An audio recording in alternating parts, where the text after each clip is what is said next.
नमस्कार, मैं हूं पवन त्यागी। हमारे देश में 80% लोग, 80 से 85% लोग हिंदी भाषी हैं। और जब कोई विदेश से भारत आता है तो वो ये जानता है कि तुमको यदि भारत में भ्रमण करना है या कुछ सीखना है तो हिंदी सीखनी पड़ेगी। ये हमारे देश की सर्वमान्य भाषा है।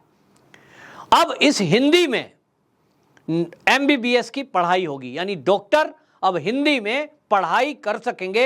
ये एक बहुत बड़ा फैसला मध्य प्रदेश की सरकार ने, शिवराज सिंह चौहान ने किया है और बाकायदा उसको अब उत्तर प्रदेश सरकार भी अगले सत्र में लाने वाली है। जो पुस्तकें मध्य प्रदेश में प्रयोग में लाई जा रही हैं MBBS के कोर्स में, उसी का अध्ययन किया जा रहा है। योगी जी ने आदेश दे दिए हैं कि मेडिकल की पढ़ाई अब गरीब आदमी भी कर सकेगा, क्योंकि आपको बता दें, जैसा मैंने कहा कि इस देश में 85%, 80 से 85% लोग हिंदी बोलते हैं, हिंदी जानते हैं और हिंदी में बोलना चाहते हैं। और यहाँ तक कि विदेश से जब कोई लोग भारत की तरफ चलते हैं तो वो हिंदी सीखकर यहाँ भारत में आते हैं, क्योंकि उनको पता है कि ये हिंदी भाषी देश है।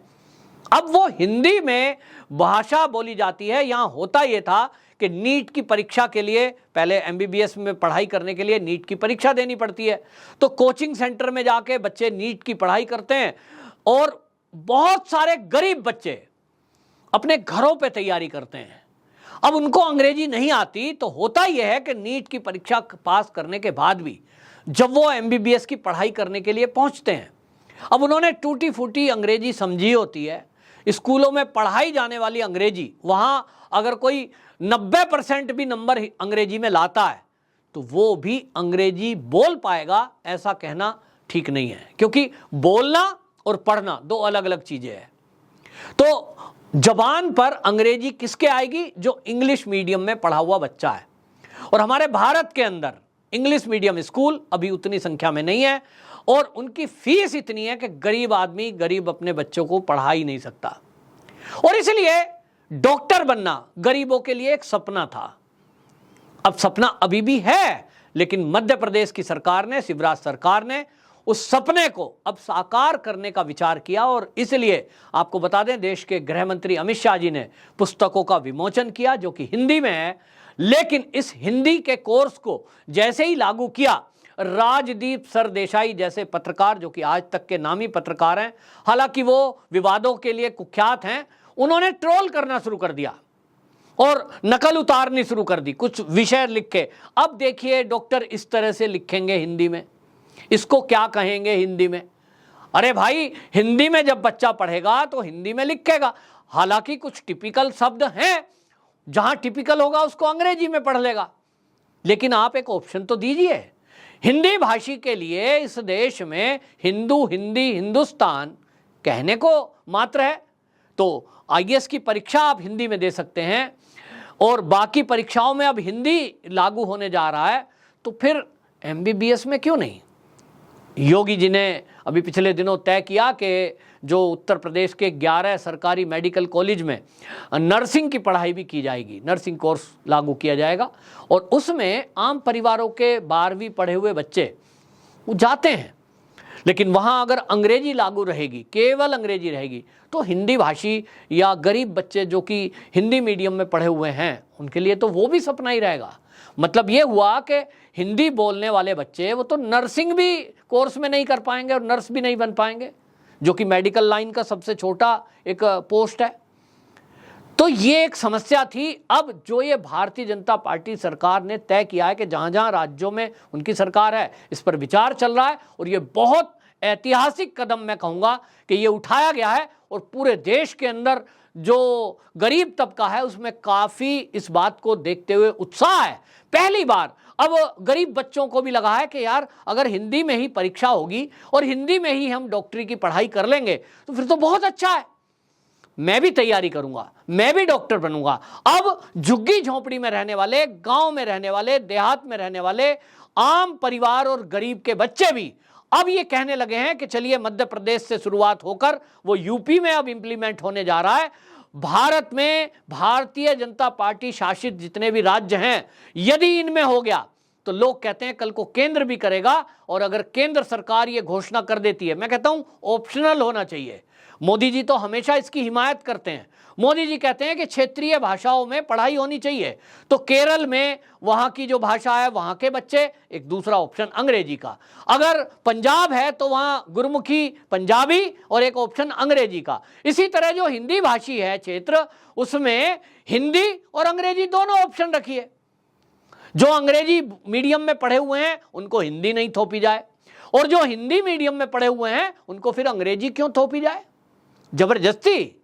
आधी झजक तो गरीब बच्चों में, हिंदी भाषियों में इसी बात को लेकर होती है कि उनको अंग्रेजी अच्छी बोलनी नहीं आती, और कई बार अंग्रेजी को स्टेटस सिंबल बनाकर ऐसी अंग्रेजी लोग झाड़ते हैं बच्चे स्कूल में और आपस में और सोसाइटी में भी। हमने तो अपने बचपन से देखा है, जब छोटे बच्चे थे हमारे माता पिता हमको ले जाते थे कहीं मिलने वाले के यहाँ, बेटा बेटा जरा सुनाओ पोयम। हमको पता नहीं कितने घरों में पोयम सुनानी पड़ती थी, और वो अंग्रेजी में। कोई नहीं कहता था कविता सुनाओ हिंदी की, उसको तो कोई सुनता ही नहीं था। हिंदी माने एक ऐसा सब्जेक्ट जिस पे कोई ध्यान नहीं देना, क्योंकि कोर्स में है इसलिए तैयारी करना, और सबसे कम नंबर आज भी जो हमारे बच्चे पढ़ रहे हैं इंग्लिश मीडियम में, हाल यही है। हिंदी की राइटिंग देख लो, ऐसा लगेगा चींटी चली हुई है, साई में डुबो के चीटा रख दिया है वो चला। ऐसी अंग्रेजी की बेस्ट राइटिंग है, लेकिन हिंदी में कतई नहीं। हमें स्लेट और वो सब हमें दफ्ती दी जाती थी, उसको हम लिखते थे, और किस तरह से हम राइटिंग सुधारते थे उसके लिए अलग से बुक आती थी। सिस्टम खत्म हो गया, हिंदी खत्म होती जा रही है। इस देश में हिंदू को खत्म करने का प्रयास चल रहा है। तो हिंदू से जुड़े हुए, हिंदुत्व से जुड़े हुए जो भी वैल्यूज हैं, जो भी निशानियां हैं, उनको मिटाने का एक षड्यंत्र चल रहा है। तो ये मोदी सरकार का जो फैसला है, ये जो अभी शुरुआत मध्य प्रदेश और उत्तर प्रदेश से होने जा रही है, इसकी बहुत सराहना हो रही है और इसकी बहुत आवश्यकता भी है। आपको बता दूं, मुझे, आपने भी कभी वो वीडियो देखा होगा, सुषमा स्वराज जी का एक कार्यक्रम में एक मठ के अंदर वो गई थी, आश्रम के, देश का बहुत फेमस मठ है, और वहां उन्होंने अपने भाषण में बोला था कि दुनिया मानती है कि कोडिंग के लिए, कंप्यूटर के लिए अगर सबसे उत्तम भाषा है वो संस्कृत है, क्योंकि उसमें जो लिखोगे वही पहुंचेगा। लेकिन उसके बावजूद भी संस्कृत को नहीं अपनाया गया। क्यों? क्योंकि वो भारत की भाषा है, और भारत को लोग सफेरों का देश बताकर उसका अपमान करते रहे। तो गरीबों की और तिरस्कार किए हो कि गुलामों की बात कौन सुनता है? ऐसा मानसिकता दुनिया ने रखी। लेकिन आज दुनिया मोदी जी के नेतृत्व में ये समझ रही है कि ये बदलता हुआ भारत है। अरे भारत में ऐसा विज्ञान था, भारत में ऐसा साहित्य था। आज साउथ के अंदर मंदिर आप जाके देख लीजिए, आप कहेंगे ताजमहल को 7वां अजूबा बताया गया, लेकिन इन मंदिरों की तरफ तो किसी का ध्यान ही नहीं गया। ऐसी कलाकृति, ऐसा विज्ञान। अभी एक मूवी थोड़े दिन पहले आई है जिसमें चोल वंश के राजाओं के द्वारा बनाए गए मंदिरों का वर्णन किया है कि देखिए किस तरह से टनों पत्थरों को एक के ऊपर एक रखा गया, और वो तब जब क्रेन नहीं थी। तो हमें केवल उतना ही पढ़ाया गया जिसमें हम मुगलों की बड़ाई पढ़ते रहे, हमारे देश का इतिहास नहीं पढ़ाया गया। और अब ये बदलाव की बयार है, इसकी आवश्यकता है। तो देश में हिंदी को बढ़ावा मिले, संस्कृत को बढ़ावा मिले, गुरुकुल पद्धति को बढ़ावा मिले। ये जो मैक्स मूलर की बनाई हुई शिक्षा पद्धति है, इसको बदलने की आवश्यकता है, क्योंकि अंग्रेज खास तौर पर हमारी संस्कृति को नष्ट भ्रष्ट करने के षड्यंत्र से अपनी भाषा को थोप कर गए थे। हमारे जो पाठ्य पुस्तकें थी, जो हमारा ज्ञान था, उसको निचले स्तर का बताकर तिरस्कृत किया गया। एक षड्यंत्र के तहत देश की आजादी के बाद हमारी भाषाओं को, हमारे ज्ञान को, हमारी संस्कृति और सभ्यता को कुचलने का प्रयास किया गया, नष्ट करने का प्रयास किया गया। मोदी जी के नेतृत्व में बदलते हुए भारत में अब ये शिवराज सिंह चौहान जी जो मध्य प्रदेश के सीएम हैं, लोग उनको प्यार से मामा बोलते हैं।